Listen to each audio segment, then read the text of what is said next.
Cooch Behar rail স্টেশনে চলে এসেছি। আর আমরা এখান থেকে কোচবিহার ঘুরে দেখব।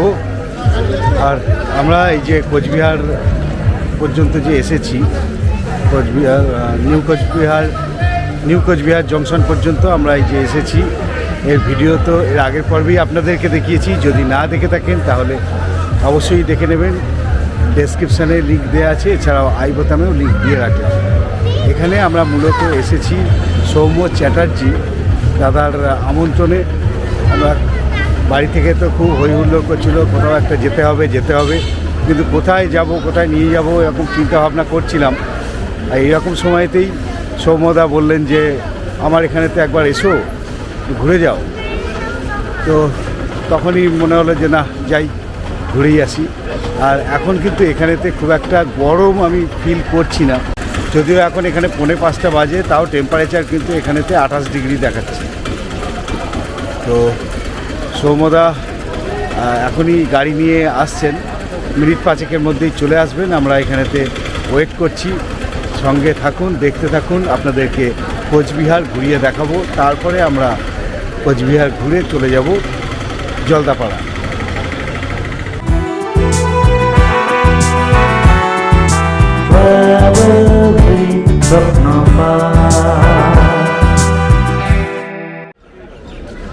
কথা বলতে বলতেই সৌম্যদা চলে এসেছেন, যার কথা বলছিলাম, সৌম্য চ্যাটার্জি আমার সাথে গাড়ি নিয়ে চলে এসেছেন।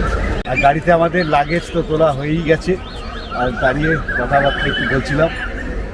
এখন আমরা উঠবো গাড়িতে উঠে আমরা এখন যাব কোচবিহার রাজবাড়ি। তারপর হচ্ছে মদনমোহন মন্দির। সন্ধেবেলাতে লাইট জ্বলে যায়, দুর্দান্ত লাগে, দেখাবো আপনাদের। সঙ্গে থাকুন, দেখতে থাকুন।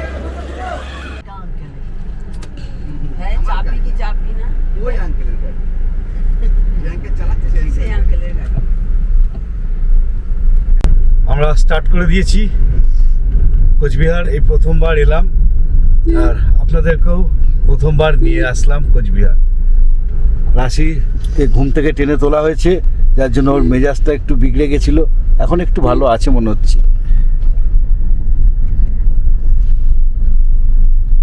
তোমার মেজাজ এখন ঠিক হয়েছে? আচ্ছা।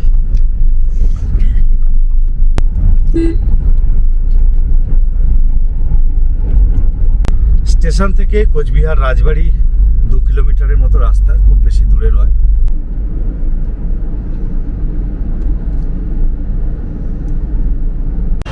কোচবিহার গেট, রাজবাড়ির গেট। এই গেটটা মোটামুটি বছর খানেকের মতো তৈরি হয়েছে।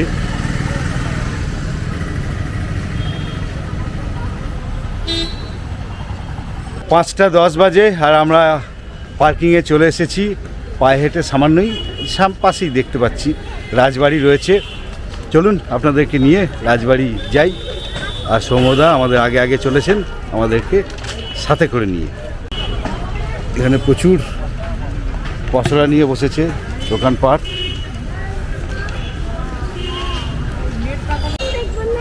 এখানে টিকিট 25 টাকা করে, আর বিদেশিদের জন্য হচ্ছে 300 টাকা।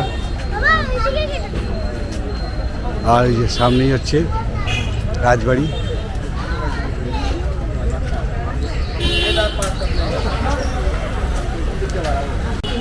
এই হচ্ছে টিকিট কাটা হয়ে গেছে।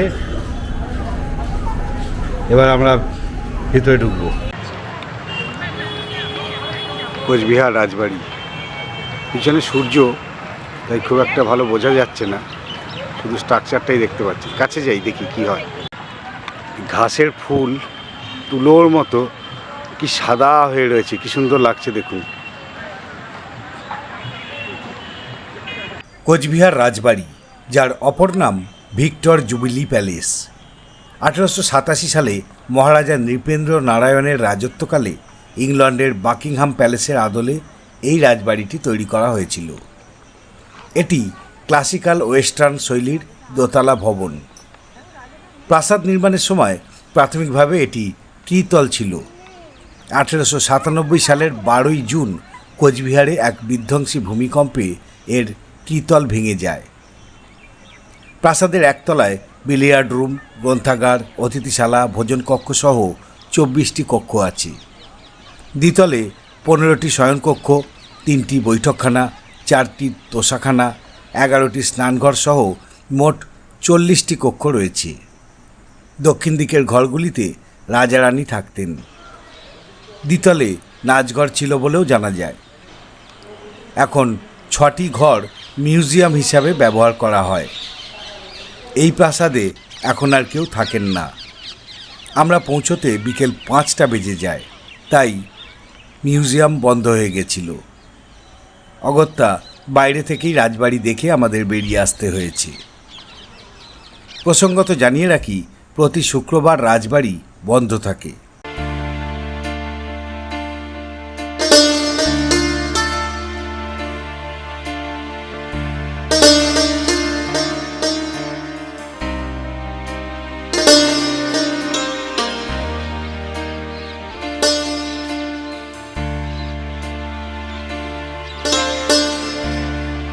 সূর্য ডুবছে।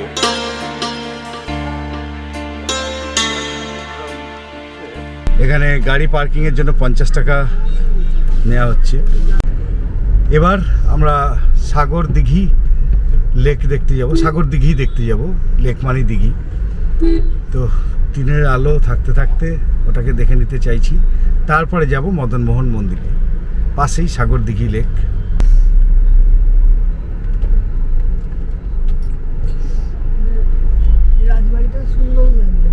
রাজবাড়ির পাশ দিয়ে যাচ্ছি, গেট।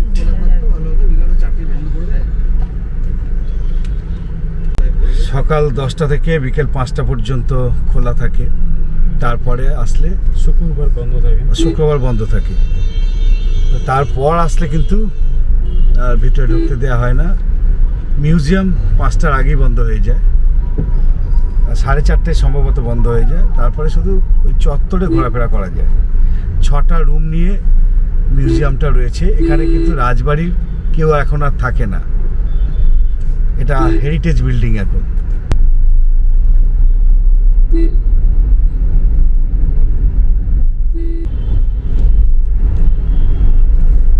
এই আমার বাঁদিকে মদনমোহন মন্দির।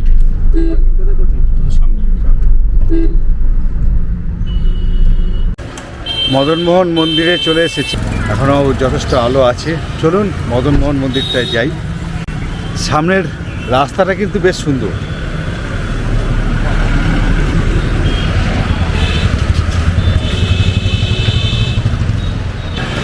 এই চত্বরে যতগুলো সব সরকারি ভবন দেখলাম, সবকটাই কিন্তু ব্রিটিশদের তৈরি এবং সবই ইউরোপীয় ঘরানায় তৈরি।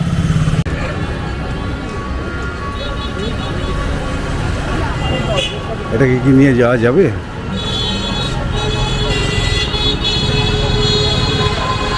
এই হচ্ছে প্রবেশ পথ।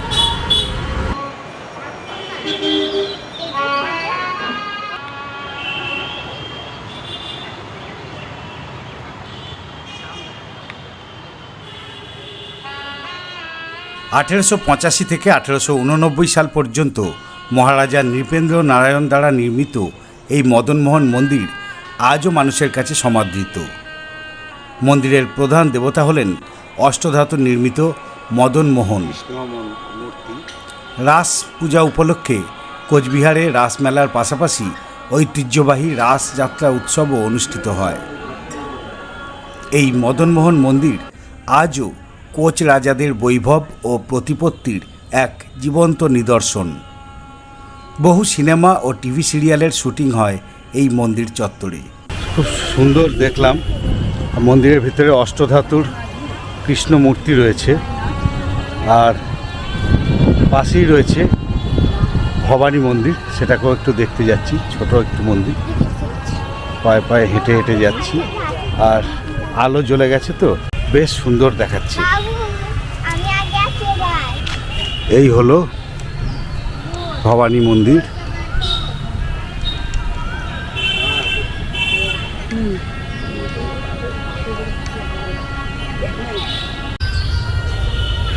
এই বিগ্রহ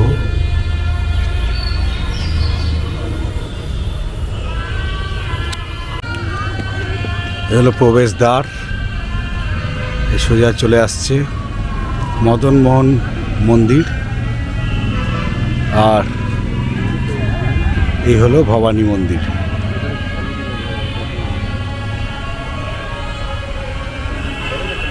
এই ক্যাম্পাসটা পুরোটা দেখিয়ে দিলাম এক ধার থেকে।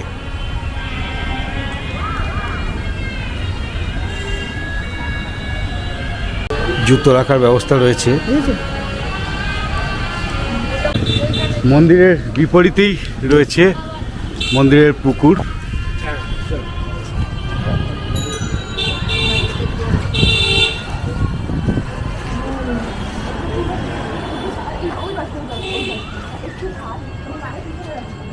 বেশ বড় সড়ো পুকুর, সন্ধেবেলায় আলো জ্বলছে, বেশ সুন্দর দেখাচ্ছে।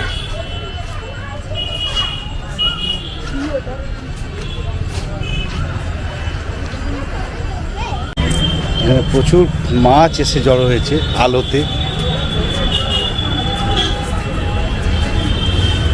মাছের বাচ্চা। এই দিঘিটার নাম হচ্ছে বৈরাগী দিঘি, কারণ এখানে বৈষ্ণবরা এসে স্নান করত, আর তার রাস্তা পার হয়েই মদনমোহন মন্দিরেতে গিয়ে পুজো দিত। এই আমার পিছনে মদনমোহন মন্দির দেখতে পাওয়া যাচ্ছে গেট, আর ঠিক তার বিপরীতই হচ্ছে বৈরাগী দিঘি। এবার চলুন, আজকে আমাদের লাস্ট স্পট সাগর দিঘি।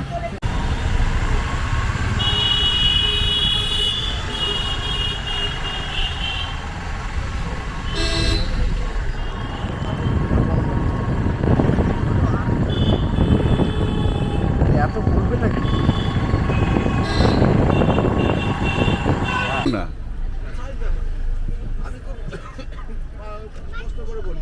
দেখো বাবা, আমার যার যেদিকে নেয় বা যার যেদিকে সেরকম তো। সাগর দিঘির পাশ দিয়েই আমরা গেছিলাম মানে ওই মদনমোহন মন্দিরে। মদনমোহন মন্দির ঘুরে আবার এই পথেই ফিরছি। এখন এসে দাঁড়িয়েছি সাগর দিঘির সামনে। চলুন একটু দেখিয়ে দিই সাগর দিঘিটা। এটা মানে আলো অনেক কমে গেছে তো, কতটা কী উঠবে আমি জানি না, তাও ভালো লাগবে আসলে। চলুন।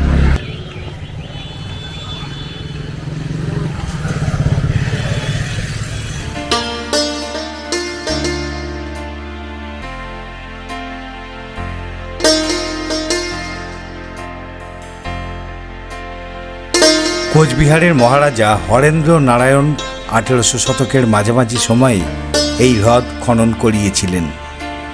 এখানে রাজপরিবারের বিভিন্ন ধর্মীয় কাজ সম্পন্ন হতো। শীতকালে এখানে কিছু পরিযায়ী পাখিরও সমাবেশ ঘটে।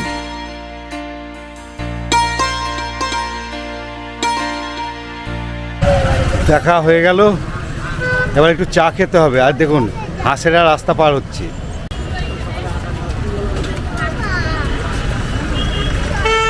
রাস্তা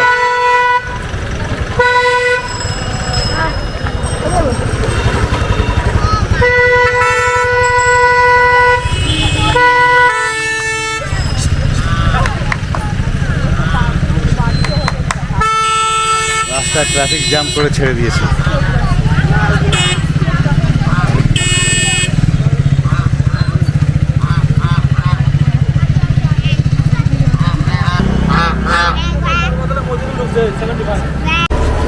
তেঁতুলের হাঁড়িতে চা।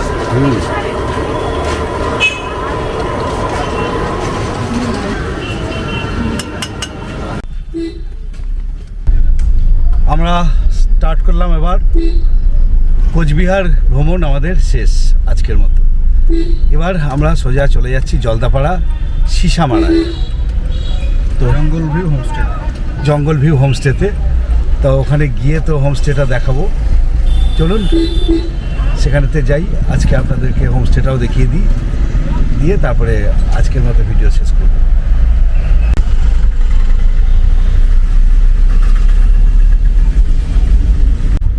এখান থেকে সিসামারা জঙ্গল ভিউ হোমস্টে মোটামুটি 1 ঘন্টার রাস্তা,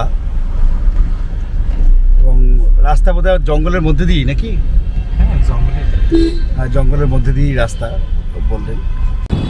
সেই তোরণটা আসার সময় যেটা দেখিয়েছিলাম চলে কি সুন্দর হয়েছে দেখুন।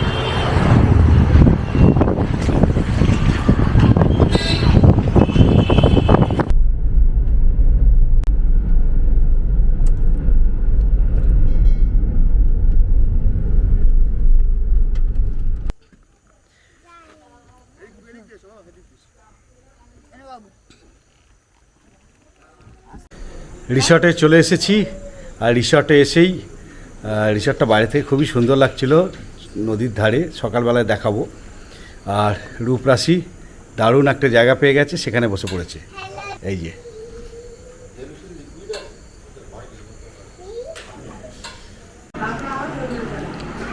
আসার সাথে সাথেই লেবু জল ভীষণ রিফ্রেশমেন্ট করে। কোল্ড ড্রিঙ্কস অনেকে পছন্দ করেন, কিন্তু আমি এই লেবুর জলটা ভীষণ পছন্দ করি। একদম আমার সত্যি দারুণ লাগে লেবুর জলটা খেতে।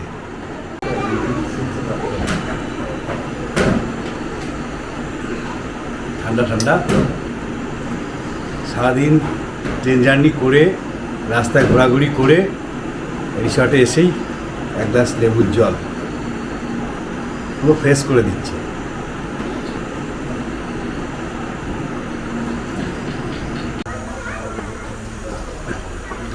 চলে এসেছি, এই হচ্ছে ব্যালকনি। আর এইখান থেকে কিন্তু জঙ্গলটা দেখতে পাওয়া যায়। অন্ধকারের মধ্যে তো কিছুই দেখা যাচ্ছে না, সকালে দেখাবো। এবার আমাদের রুমটায় ঢুকি, দেখি, চলুন আপনাদেরও দেখাই। বাহ, দারুণ সুন্দর। দাদা আমাদের জন্য রুমের ব্যবস্থা করেছেন, একটা সিঙ্গেল বেড, আর এখানেতে ডবল বেড, আর এখানে একটা ড্রেসিং টেবিল রয়েছে, পাখা রয়েছে, আর সিলিং ফ্যান রয়েছে, আর ওয়াল ফ্যান রয়েছে। বেশ সুন্দর, ঝকঝকে চকচকে। এসি হতে বোধহয় আপনার এসে গেছে দাদা? এসি আজকালের মধ্যেই, আজকে এসছে, আর কাল পরশু করে এসি লেগে যাবে। আর বাথরুমটাকেও একটু দেখাই, অ্যাটাচ বাথরুম, কোমোড রয়েছে, গিজারও রয়েছে উপরে, ঠান্ডা জল গরম জলের জন্য আলাদা আলাদা কল। আর এইখানেতে আছে বেসিন, একটা আয়নাও দেওয়া রয়েছে ছোট্ট। সব মিলিয়ে ঝকঝকে ঘর, পজিশনটাও আমার দারুণ লেগেছে, আর আপনাদেরও নিশ্চয়ই দারুণ লেগেছে। আর ঘর তো পুরোটাই দেখিয়ে দিলাম। আর বাথরুমটাও বেশ ভালো, স্পেসিয়াস। সামনেটা তো অনেকটা জায়গা রয়েছে, আর সামনের যে দৃশ্য সেটা আমি অনুমান করতে পারছি, কিন্তু পুরো আলো না থাকার জন্য তো দেখা যাচ্ছে না। সকালবেলাতে দেখতে পাবেন এখানে তোয়ালের সাথে একটা করে সাবান দিয়ে রাখা আছে। এইটা হচ্ছে আমাদের পাশের রুম, এটাও ফাঁকা রয়েছে। এই রুমটাও দেখি, প্রত্যেকটা রুমই কিন্তু বেশ ভালো, একই রকম, দুটো জমজ রুম।